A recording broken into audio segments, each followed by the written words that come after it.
All right, taking the hat off, going crazy. Um, Kevin, belicheck yourself. Kevin was in the middle of a live draft that went way over, which he started before our draft and finished after our draft in person while having Wi-Fi problems, and still managed to make all of his own picks. The other league was also a lot more money, so it was a higher priority for him, which might explain this draft.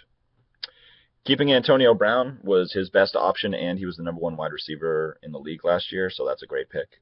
Monte Ball at number two is putting a lot of faith in the Peyton Manning effect.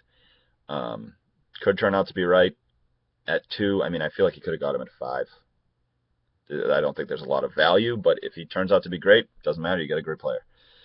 Aaron Rodgers at three. He's one of three quarterbacks I think that deserve to go in the first three rounds. Him, Peyton, and Breeze. So that's a good pick. Reggie Bush at four. I think he's solid. He catches a lot of balls. He's been staying healthy. He's super dynamic. Every once in a while he'll return a kick too. So that's a good pick. Jordan Cameron I think is kind of the top tier of the tight end twos. Well, I mean he's obviously a tight end one, but the top three of Thomas, Gronk, and Graham are just so much higher than everyone else. But then I think he's kind of the number one there. So that's a little early for that value, but a good player. Deshaun Jackson in Washington is a pretty solid play. Quick guy, new team, strong arm QB. It could be good. Trent Richardson, I think, is a terrible pick. I don't think he's going to play out his contract. He looks terrible. I don't think there's any way he's bouncing back. I hate that pick. Emmanuel Sanders, I love the next pick. He's been lighting it up in preseason. Manning distributes to everybody who gets open, and the guys above him are going to get doubled all the time. And never mind the fact that Welker's brain's melting out of his ears. So Sanders at 8, I think, is great value. The whole Manning effect that you gave for Ball, I think you used it much more logically for Sanders. Kendall Wright in Tennessee, he's the number one wide receiver there. Team's not great. It could, I mean, any number one wide receiver after the 7th or 8th round is a pretty good pick.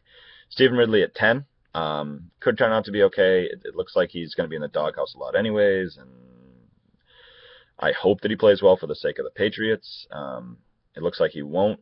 10 might be a little early, but who knows? That could be a really valuable pick.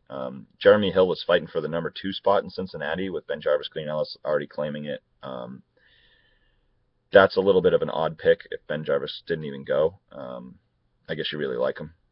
DeAndre Hopkins in Houston, he's going to be running those short crossing routes while Johnson's running deeper routes, and the Beard doesn't have a super deep arm. So I could see him getting a lot of catches. I think that's a pretty good pick too. Kirby Robinson in New Orleans has got, what is he, like the fit running back 5 there? I don't know about that. There are too many running backs there to pick anyone, particularly the guy this low on the depth chart. But Kansas City's defense at 14, solid defense. That's a good play. I watched them play, I forget who the other day, maybe the Vikings, and they fucking dominated. They looked really good already. Hauschka, Seattle's kicker, is pretty good. He's got a long leg. They score a ton of points, but you're outdoors. And Chris Ivory, last pick of your draft is a starting running back. That's great value, even though I think they're going to suck. Overall, I think the team is pretty good. A couple of, I think, really misguided picks that could turn out to be right. So, I don't know. I'd say fighting for a playoff spot, maybe in, maybe out.